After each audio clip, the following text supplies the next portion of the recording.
Boa noite a todos, muita paz. Mas é com grande alegria que nós vamos iniciar mais um programa na noite de hoje, mais um estudo.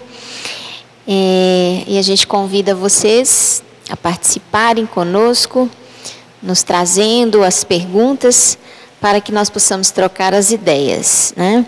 E nós vamos começar hoje aqui com o Tiago, que vai fazer a palestra de hoje à noite, respondendo a primeira pergunta. Tiago, por favor. Boa noite. Satisfação para a gente poder retornar.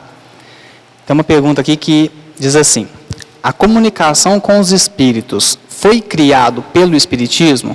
Essa é um pouco tranquila de responder, né? Não. O Espiritismo não criou a comunicação com os espíritos. O que a gente percebe é que a comunicação com a espiritualidade, ela existe desde que o homem já tinha conhecimento de si mesmo na Terra.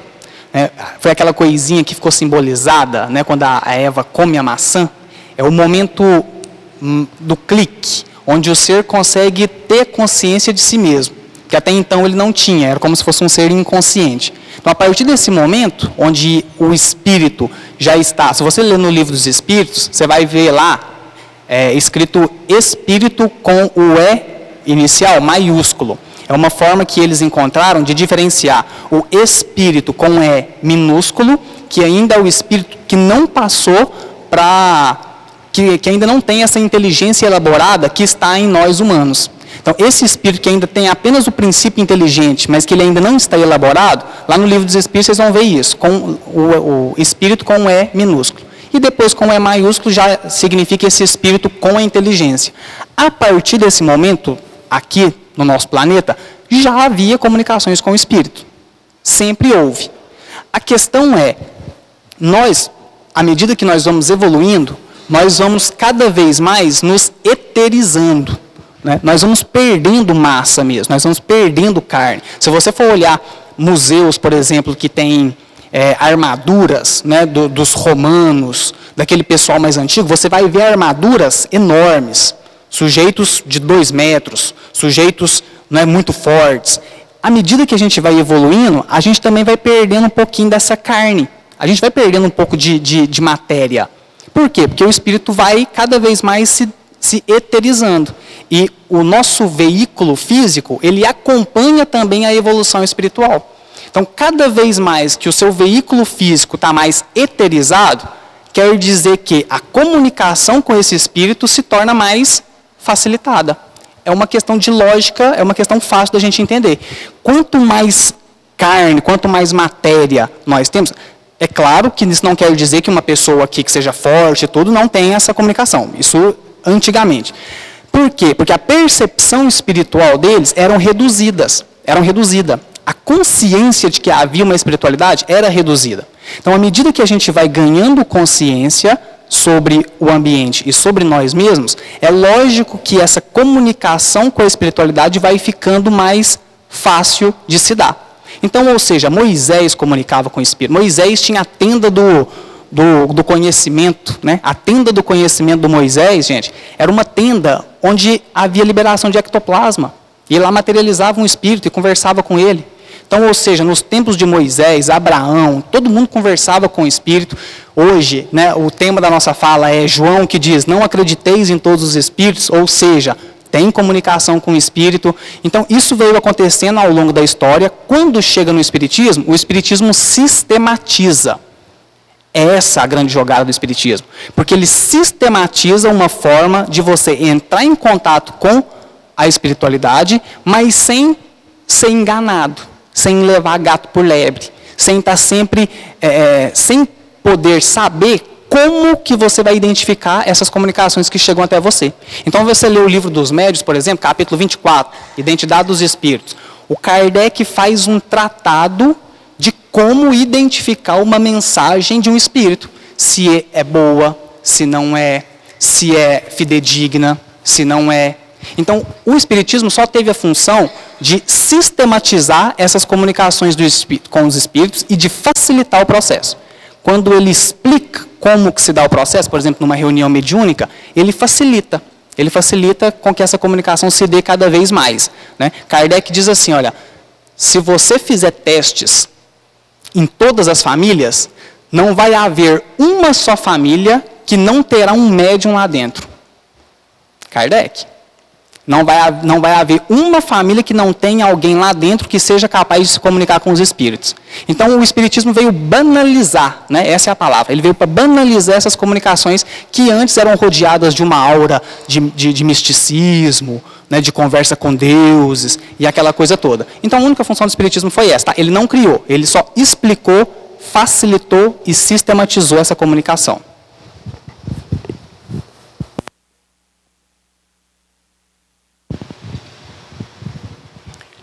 Boa noite a todos, que a paz de Jesus esteja conosco. Nós já vamos começar com uma pergunta aqui bem polêmica. Inácio Ferreira relata em seus livros vários casos de casamento e gravidez no plano espiritual. Isso não é contrário ao que foi colocado pela... Aqui está doutora, mas eu acho que é doutrina, né? Meus queridos amigos e irmãos, nós, na verdade, nós não sabemos nada do mundo espiritual. Nós estamos ainda engatinhando. Eu, particularmente, sou fã do Dr. Inácio Ferreira e leio todos os livros dele. Se nós for viajar na história, chegar na época de Jesus, Jesus foi considerado como terrorista, porque ele passou a pregar o amor, o perdão, e não o dente por dente e olho por olho. Então, pelos judeus, ele foi colocado como terrorista e contra as leis mosaicas, aonde foi levado à cruz. O nosso lar, para ser editado, ficou preso na Federação Espírita Brasileira há mais de 5 anos. O livro Memórias de um Suicida, da senhora Ivone Pereira do Amaral, ficou mais de 10 anos sem poder ser editado. Se nós falássemos que no mundo espiritual nós alimento, namorava, nós era excluído como, né, obsediado e outras coisas mais. Depois que o livro Nosso Lar começou a mostrar, saiu o filme, todo mundo hoje acredita que lá tem hospital, tem tratamento, tomamos sopa. Que é uma colocação muito errônea. Ah, desencarnou ou morreu, que ninguém morre. Ah, o espírito ou vai para o céu, ou vai para o inferno, ir para o purgatório. E na verdade isso não existe. Local, regional não existe. Nós vamos para lugares de acordo com a nossa evolução moral. Tem fábrica de roupa, nós vestimos, alimentamos. No próprio Nosso Lar, que é uma das colônias, que tem centenas, milhares de colônias espíritas, ou colônias espirituais, não espíritos espirituais, depende de religião, onde se namoram, vive, tem família. No Nosso Lar mesmo mostra que a senhora Laura, o seu esposo ainda estava encarnado, ela já estava na casinha dela e já estava preparando, porque ele ia desencarnar para recebê-lo e continuar com família no mundo espiritual. Tem um livro do Paulino, do mesmo Carlos Barcelo, que o Barcelo hoje é considerado até como obsessor e um médium responsável por causa dessas coisas. Robes Pinheiro, Vanderlei e muitos outros. Porque está acontecendo já. O que é filosofia espírita? É uma fé raciocinada. Não vamos acreditar em tudo que diz, não, que até o Tiago já disse, nem todos os espíritos são de Deus. Tem muitos livros por aí que é complicado. Agora, eu tenho alguma coisa comigo. Quando fala que esse livro não presta, é aí que eu vou ler. Porque eu quero saber o que está ali. Porque muitos e muitos, primeiro lá em Patinga, nós temos grandes amigos espírita. Aí tem um amigo nosso que trabalha na livraria. Aí chegava ali o doutor Inácio, o Robson. Tem certas pessoas, não, isso aqui você não pode vender, não é? Você vai ser responsável que você está vendendo. Aí o Santana veio falar comigo, nós era presidente na época, falou assim, não tem importância não, nós somos responsáveis, não é para vender os livros. Então nós temos que vender. E nesse livro, então, do Paulino, o meu filho nasceu no mundo espiritual. Esse eu tenho, já li umas 2 vezes, ele mostrando que a esposa dele ficou grávida, teve lá. A maioria dos espíritas fala que isso aí é obsessor. Mas eu deixo um ponto de interrogação, porque nós, na verdade, meus irmãos, não sabemos nada. Nada vez nada. E quanto mais nós estudamos, menos sabemos. Eu tenho uma coisa comigo, para vocês terem uma ideia, nós lemos há mais de 40, 50 anos, em torno de 50, 60 livros por ano. E cada livro que eu termino de ler, assim, gente, eu não sei é nada. Aí começa o outro, parece que acabou, é a mesma coisa. Porque nós somos eternos aprendizes. Então, quem somos nós para falar se existe realmente ou não? Mas que eu confio no doutor Inácio, nisso que está lançando, eu confio. E eu acredito que seja verdade. Mas não vou entrar em detalhe não, porque senão eu vou para a cruz e com fogo ainda. Né, Tiago? Se a aquisição já tinha sido queimado. Bom, eu achei muito interessante essa pergunta. E eu costumo dizer que a grande base da doutrina espírita é Kardec, né? Ele lançou as bases, mas ele não deu a última palavra, né? Então, na realidade, há coisas para serem ditas que precisa do conhecimento prévio, do preparo, né? Para se lançar as sementes.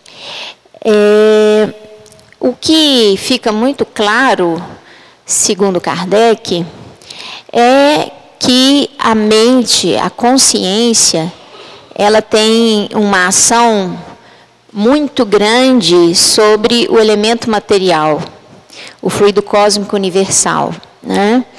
E através das ondas mentais que são eliminadas pela consciência, através do seu pensamento contínuo, ela é capaz, muitas vezes, atuando sobre a matéria, imprimir modificações, imprimir situações bem peculiares. Eu diria que não é a regra, né? Mas são as exceções. O que a gente deve entender é que a variabilidade no universo é muito grande, né? A variabilidade é muito grande. Então, as possibilidades, segundo a física quântica e a atuação da consciência, as possibilidades, elas são realmente muito variáveis. Mas isso não quer dizer que sejam a regra, né? Na verdade, são as exceções à regra. É assim que eu consigo entender através das obras de Kardec e André Luiz. Bom, outra pergunta interessante. Eu consigo ouvir espíritos que pedem para eu dar recados, mas soube aqui na casa que podem ser espíritos mentirosos. Como identificar? E por que, quando chego na casa, meus ombros doem? Bom, ouvir os espíritos, isto é uma percepção extrasensorial, que a gente dá o nome de mediunidade, né? E a mediunidade, ela na verdade, é uma condição inerente, inclusive ao perispírito de cada um, né? A gente já vem com essa percepção extrasensorial mais ou menos desenvolvida, mas cada um tem a sua percepção extrasensorial, que ultrapassa os limites dos nossos órgãos sensoriais. Cada um tem a sua, tá? Mais ou menos desenvolvida. E como a gente vai saber se nós estamos servindo de receptor para as consciências desequilibradas do mundo espiritual, né? Que aqui ele deu o nome de espíritos mentirosos, né? Bom, duas coisas são importantes. Primeiro, a gente precisa sempre estar avaliando o nosso estado de consciência, porque ele vai determinar a nossa percepção extrasensorial e ele vai determinar a frequência com que a nossa percepção extrasensorial consegue entrar em sintonia. Então, eu preciso primeiro avaliar a minha condição mental, emocional, espiritual, para saber qual a frequência de pensamento, qual o tipo de pensamento, qual o meu hálito mental, o que eu alimento na minha casa mental. De acordo com aquilo que eu alimento, que aquilo que eu vibro, de acordo com a minha frequência mental, eu vou predispor a minha percepção extrasensorial, a minha mediunidade, em perceber o que está de acordo com a minha casa mental, com a minha faixa vibratória. Então, se eu ando continuamente alimentando sentimentos, emoções e pensamentos que envenenam a minha alma, o meu perispírito, a minha vida e a vida das pessoas, certamente que eu vou estar percebendo criaturas que estão nesta mesma condição que eu no mundo espiritual, nesse estágio de consciência desequilibrada.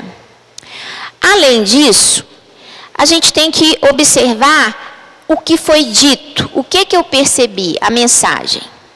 Se o que eu percebi, o recado que recebi, aquilo que veio para mim, é algo construtivo do ponto de vista de auxiliar alguém em alguma dificuldade, fazer com que as coisas sejam mais pacíficas, amenas, amorosas, primando pela caridade, é óbvio que esse recado que eu recebi, se ele tem como consequência o bem e o amor entre as criaturas, o auxílio verdadeiro, não pode vir de uma árvore má, porque a árvore má não produz fruto bom, né?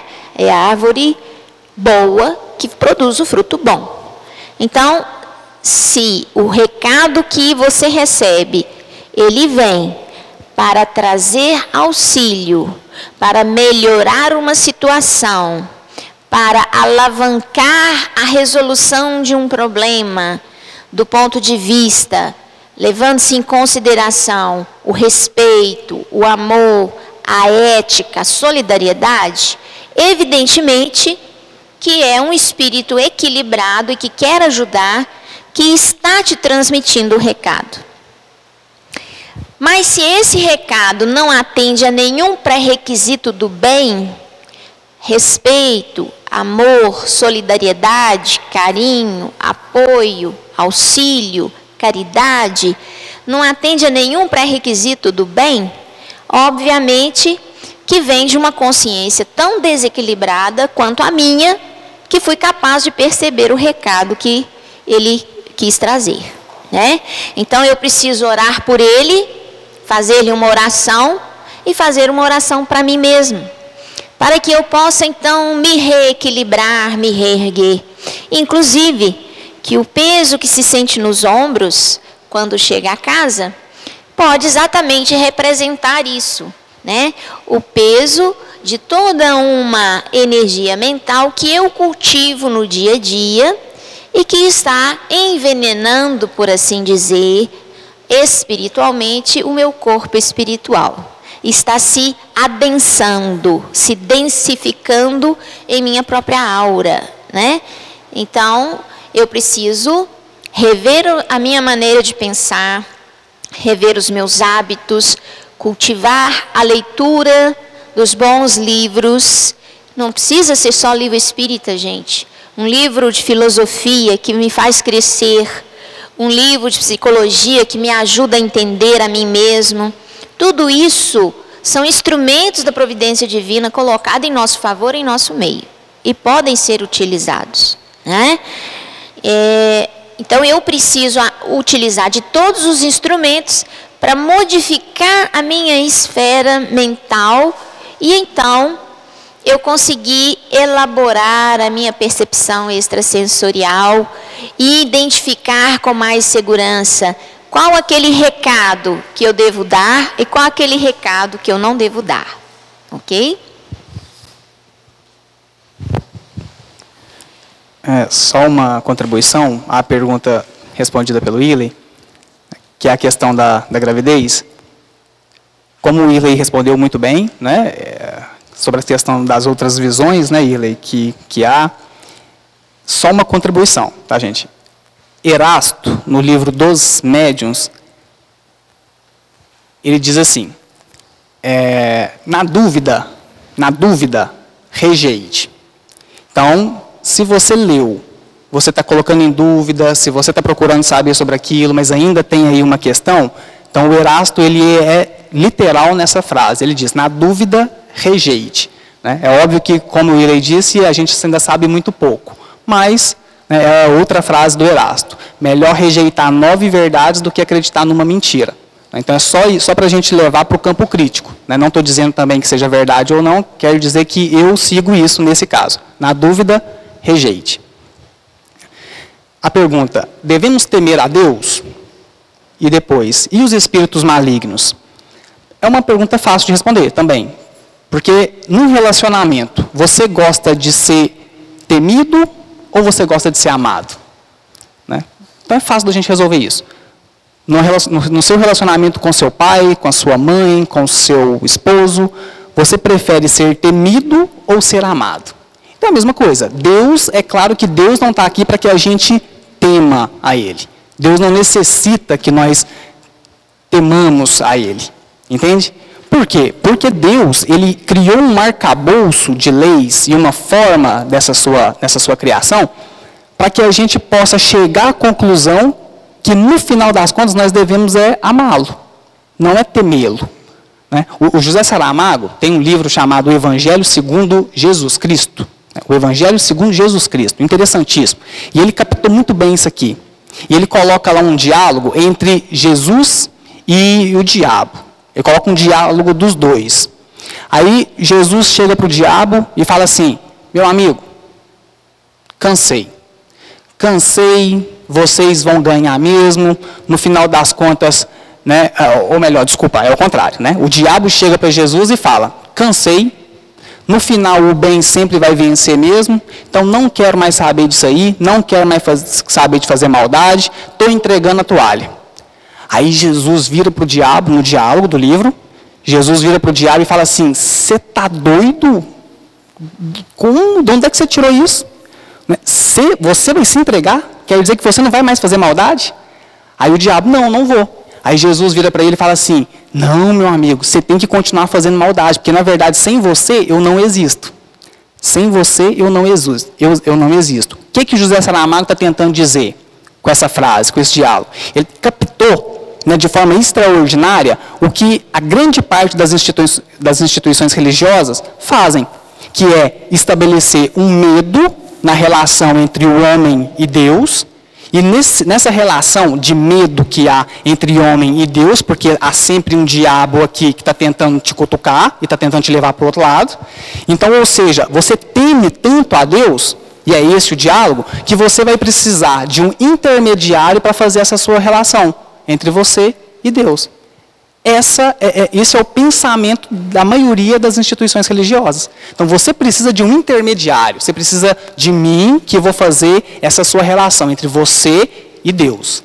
E se você não fazer, o diabo está aí. O diabo está aí.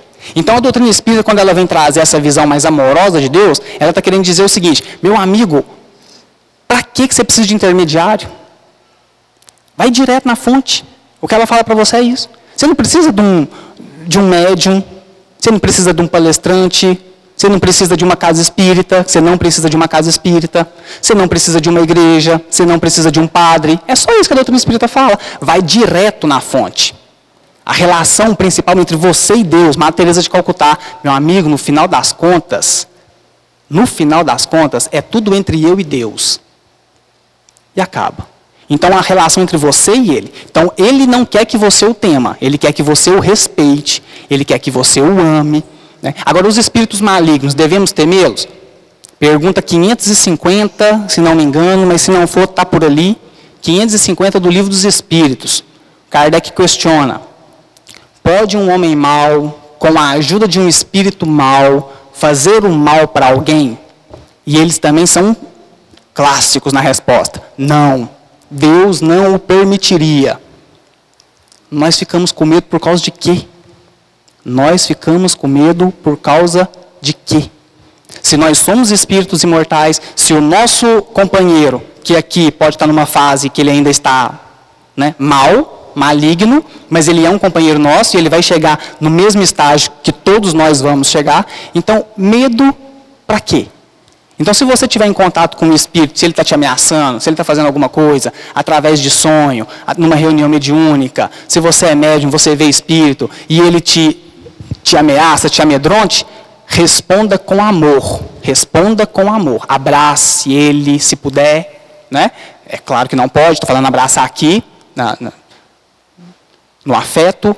Por quê? Porque se você entrar na mesma sintonia, e se você devolver com medo, e se você devolver com raiva, você abaixa e fica na mesma vibração com ele. Aí sim ele consegue te acessar. Porque só dois espíritos que estão na mesma sintonia é que um consegue acessar o outro. Aí um espírito vem e te xinga e fala tanto de coisa para você.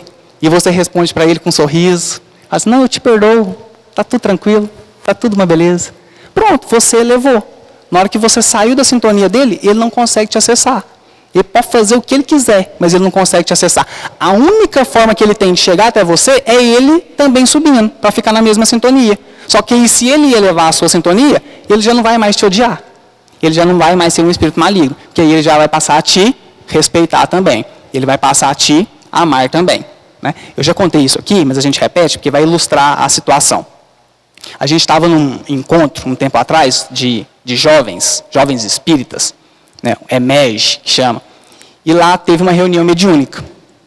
Fizeram a reunião mediúnica, de repente manifestou um espírito, e o espírito falou que era um padre antigo, né, e virou e falou assim: que tem 2 dos nossos que está infiltrado aí, no meio de vocês, e a gente está por cima deles, vamos pegar eles. O espírito falou na reunião mediúnica. Ele era um padre, e falou isso: tem 2 dos nossos que estão aí infiltrados, que eles debandiou para o lado de vocês, então a gente vai pegar eles. Ele falou o nome lá na hora, que ele estava participando da reunião. Passou a reunião, veio um tempinho, a médium veio conversar comigo, falou assim: Tiago, menino do céu, teve um espírito que comunicou lá e o homem está bravo. O homem está bravo, e xingou, falou que tem 2 aqui que ele vai pegar. Um é o fulano. Aí eu, nó, que beleza, né? E o outro, quem é? Aí ele virou para mim e falou assim: é o seu, aí. Eu virei para ela e falei assim: eu? Aí ela, é. Aí eu virei para ela e falei assim: minha querida, na hora que você encontrar com esse espírito de novo, fala para ele que nós 2 somos parceiros. Fala para ele que eu não traí ninguém, fala para ele que eu estou de boba com todo mundo, eu estou aqui é para amar geral, né? Estou de boba com todo mundo. Ou seja, estou brincando, mas é a postura que a gente tem que tentar seguir.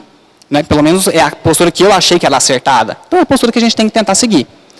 Se alguém vem com ódio para você, devolva com compreensão, devolva carinho, devolva respeito, devolva amor. Aí esse espírito maligno, ele nunca vai conseguir acessar onde você está. Então não devemos temer, nem espírito maligno, nem a Deus. Pelo contrário, devemos amá-los.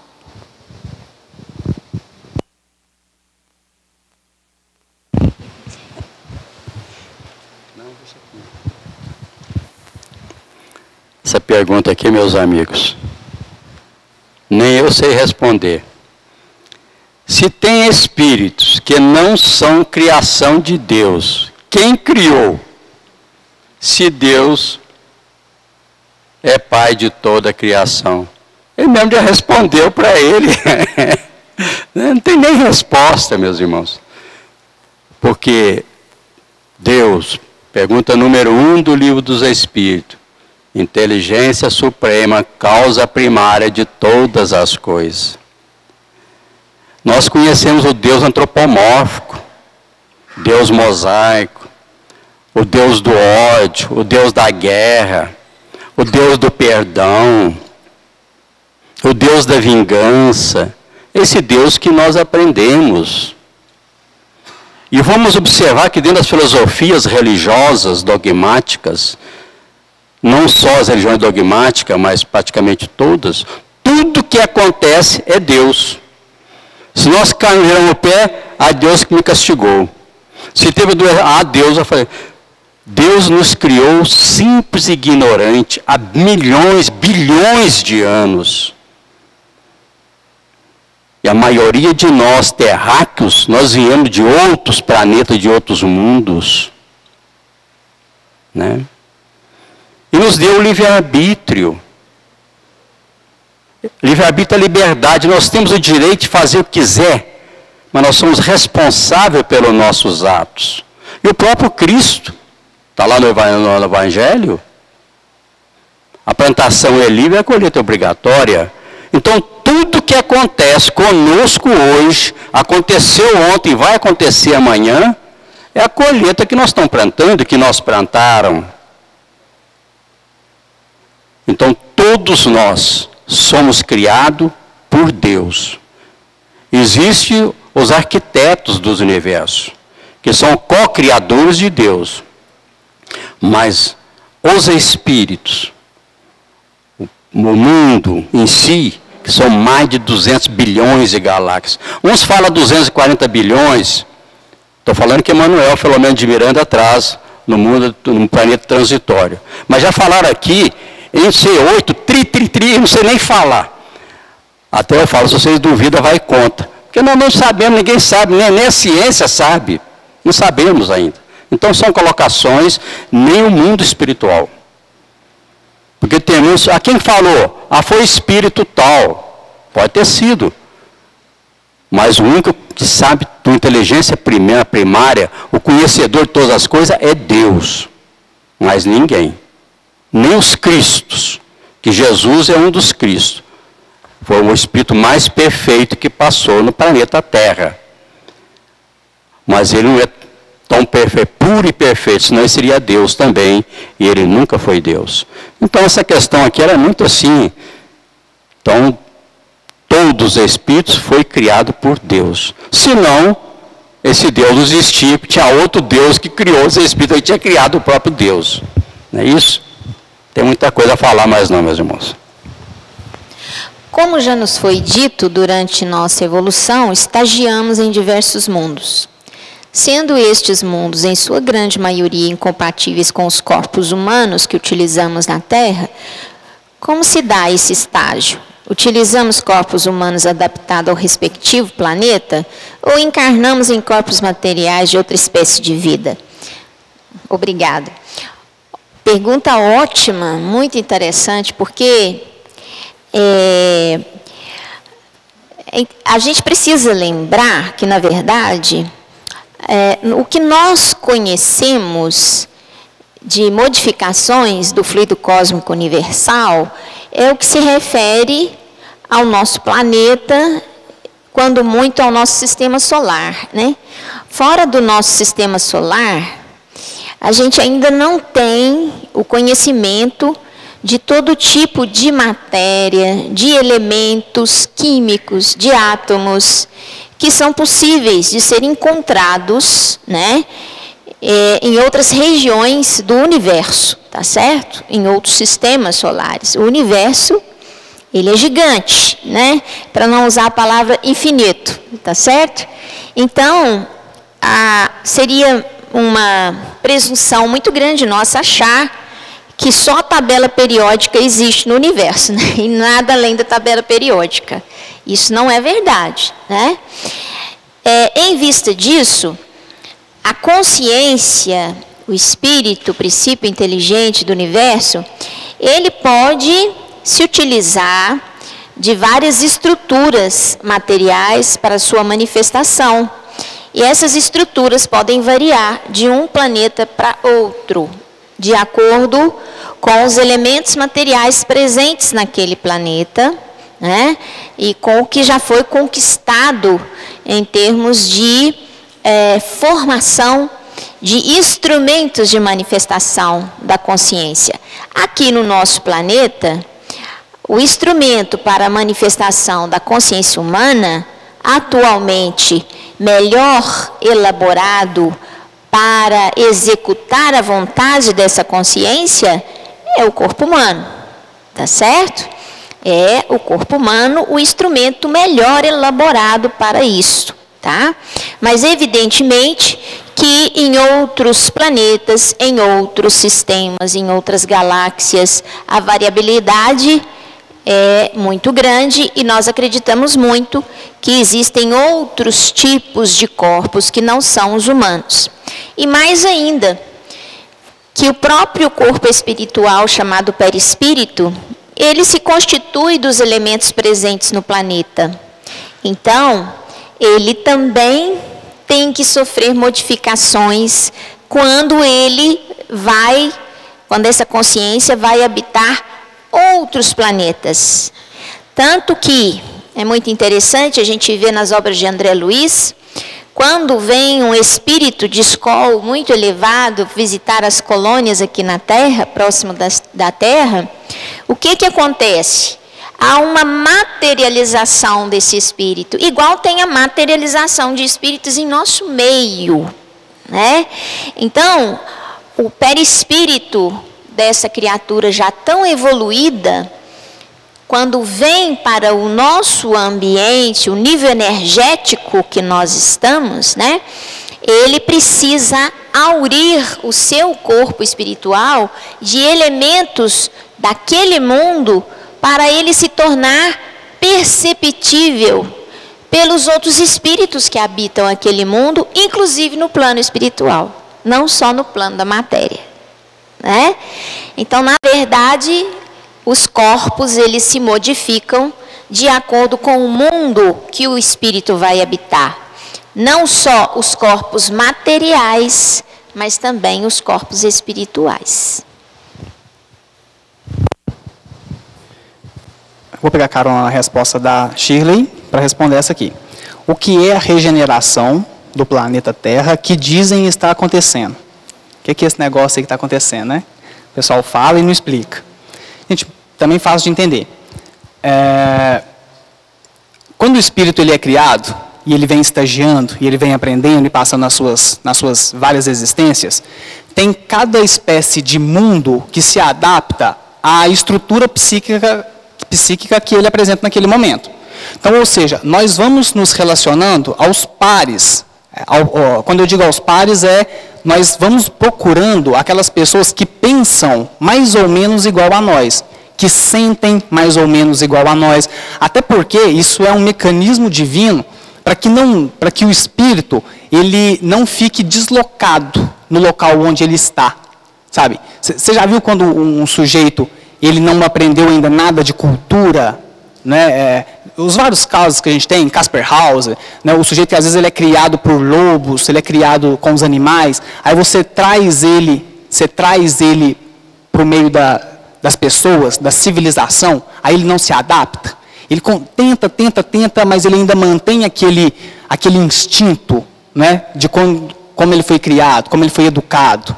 Então, ou seja, nós vamos procurando uns aos outros pela similitude de pensamento e de sentimento, justamente para que a gente não se envergonhe de estar num local onde nós não somos aceitos. Não se envergonhe de estar num local onde as pessoas pensam totalmente diferente de você. Então, o que Deus fez? Ele criou uma estrutura e criou uma lei chamada lei de sintonia, de afinidade, que você vai chegando perto daqueles que pensam semelhante a você. Pronto. E à medida que você vai chegando perto e fazendo conjuntos com outros espíritos que também pensam semelhante a você, você vai criando núcleos de evolução. Você vai criando, por exemplo, se você quiser aumentar, expandindo isso, você tem, por exemplo, um bairro, depois uma cidade, depois um país. até você chegar num planeta. Então, ou seja, é colocado numa estrutura física, que a gente chama de planeta, é colocado espíritos que estão numa mesma sintonia. Então, nós temos planetas primitivos, é onde o espírito começa a sua evolução. Na hora que ele começa a entender um cadinho as coisas, planeta de provas e expiação, que é o nosso, é o que a gente está. E depois desse planeta, nós temos um planeta que é chamado de regeneração. Então, ou seja, num planeta de provas e expiações, somos nós aqui, você vai lidar com o espírito, meu amigo, ainda bem atrasado. A gente às vezes fica se vangloriando e batendo no peito, né, e dizendo que eu tenho isso, aquilo outro, eu sou dessa forma e dessa. Meu amigo, você nasceu num planeta de provas e expiações, meus sentimentos para você, mas você é atrasado. Você nasceu aqui, você ainda tem muito para aprender. É óbvio, nós temos casos bem esporádicos de espíritos que vêm cá para nos ensinar, mas só de você ter colocado o pé aqui, né, no Brasil ainda, nem se fala. Nasceu no Brasil, nossa senhora. Né, aí que o negócio ficou difícil mesmo. Então, veja bem, provas e expiações, é onde o cara vai espiar. Espiar, expiação, o Alírio Cerqueira que fala sobre isso, né? É tirar para fora a bondade que você carrega, piedade, ação de colocar para fora a piedade. Então, ou seja, é aqui que você vai aprender a tirar de dentro de você essa bondade que você carrega, porque ela está aí dentro. Em algumas pessoas está bem escondida, né? Está bem lá no fundo, mas está aí, todo mundo tem. E para isso, você tem que entrar em contato com adversidade, com dor, com sofrimento, com experiências, por isso provas e expiação. Ao passar por essas provas, você pode entender dessa forma, você vai retirando a bondade dentro de você. A experiência vai fazendo com que você retire de você o que tem de bom aí dentro. Ponto. Então aqui já dá para você entender que é um campo de luta. É um campo de luta. Olha que bacana, vamos entender uma coisinha. Por que lá no Gênesis bíblico está escrito assim, olha, ganharás o teu pão com o suor do teu rosto. Meu amigo, porque aqui é para trabalhar mesmo. Aqui é para o nego acordar cedo e trabalhar e não reclamar muito, porque nós estamos aqui para aprender a dar de nós mesmos. Essa é a característica do nosso planeta. Aí depois que você passa por isso, e vamos supor que você passou bem a prova, tranquilo, aí você vai para um lugar, depois do trabalho vem o descanso. O descanso. Então, um planeta de regeneração, se você pegar o Evangelho segundo o Espiritismo e ler qual é a característica de um planeta de regeneração, eles vão dizer que é um planeta onde os espíritos vão aurir novas forças, vão ter um descanso para que eles continuem na sua caminhada evolutiva. Então, essa regeneração não é nada mais, nada menos que o psiquismo geral dos espíritos que estão na Terra, cada vez mais vai se eterizando, vai evoluindo. Cada vez mais nós ficamos fraternos, amigos, amorosos. E isso faz com que a gente vá se elevando. Até o nosso planeta passar do status de provas e expiação para a regeneração. Só isso, nada mais. Então, tudo o que aconteceu nos últimos 3.500 anos, aliás, bem antes, mas eu vou deixar aqui bem específico. Tudo que aconteceu nos últimos 3.500 anos já era um preparativo para essa transformação do planeta em planeta de regeneração. Quando Moisés vem e já coloca os 10 mandamentos, depois vem os profetas, principalmente Isaías, e fala, vai vir aí um Cristo que vai fazer vocês lembrar de todas as coisas. E o homem fala desse Cristo, já é preparando. Aí chega Jesus e vem trazer tão somente essa mensagem desse planeta que está se transformando. Nada mais do que isso. Vem o Espiritismo e arremata o processo. Então nós estamos no auge dessa transformação do planeta Terra para a regeneração. O que a gente tem que fazer? Cada vez mais tentar ser um espírito de um perfil de um planeta de provas, de um planeta de regeneração. Aí no Evangelho segundo o Espiritismo está escrito assim, os espíritos de um planeta de regeneração, eles têm escrito na testa a palavra amor. Só isso. Então, se você está aprendendo a amar, está disposto a aprender a amar, está disposto a pegar aquele camarada difícil do seu trabalho e tentar amar, está disposto a pegar o esposo, a esposa e realmente amar, fique tranquilo. Fique tranquilo, seu ingresso já está comprado já para um planeta de regeneração. Mas vai depender da sua disposição interna. Se você ainda está com uma disposição interna de briga, de rancor, de mágoa, né? De não perdoar, aí talvez ainda tem que ficar mais uma temporadinha no planeta de provas e expiação.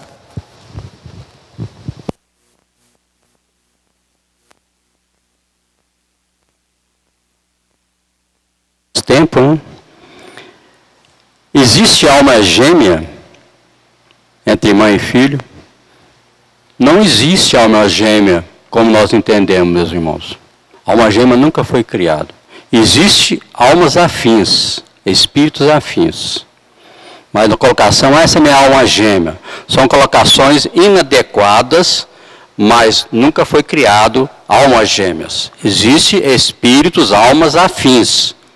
Então, quantas e quantas famílias, todos nós aqui basta ver, quantas e quantas famílias nós temos aquele filho que é simpático à mãe, é mamãe para lá, mamãe para cá, ou vice-versa, ou papai, e com o outro já é antipático, que são espíritos afins, de reencarnações e reencarnações. Tem um livro que chamava Gêmeas, não lembro o nome nem do autor e nem do espírito, que eu não gravo muito, não me preocupo mais, vem na minha cabeça assim, que é muita coisa. São Almas Gêmeas o nome do livro. Uma jovem, um amigo, muito afins, casaram, foram parentes várias vezes, e para ela era só alma gêmea. E um belo dia que ele desencarnou e foi reencarnar na Índia. Ele foi ser indiano, era um daqueles monges da Índia. E à noite, em desdobramento, ele vinha encontrar com ela aqui no Brasil, na região lá do Nordeste. Era almas afins que se encontrava.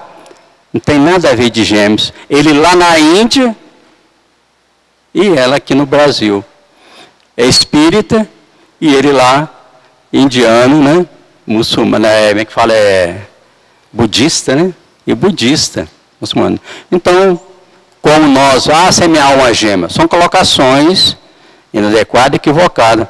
Eu falo assim, a Chile é minha alma gêmea, né? Fulano é minha alma gêmea. São colocações até assim, mas são espíritos afins. Alma gêmea, como aprendemos, não existe. Nunca foi criado.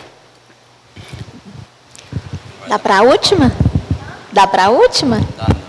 É até 6:50, né? Rapidamente, porque eu acho que essa pergunta é importante, eu gostaria que não ficasse dúvida. Então, a condição da vida humana é sofrer? Eu não podia deixar de responder essa pergunta, né, gente? Porque nós não queremos que vocês saiam daqui com essa impressão. A condição da vida humana não é sofrer, é aprender, né? E a gente aprende com a alegria, com a felicidade, com os momentos de prazer e aprende com a dor, que também é uma ótima professora para nós, tá? Mas a condição da vida humana não é só sofrer, tá? É sobretudo, nós nascemos para sermos felizes, tá? Só que a felicidade é uma conquista. E essa conquista, ela é feita exatamente através do aprendizado. E o aprendizado envolve momentos de alegria, momentos de prazer, momentos de dor, tá? Ok. Obrigada.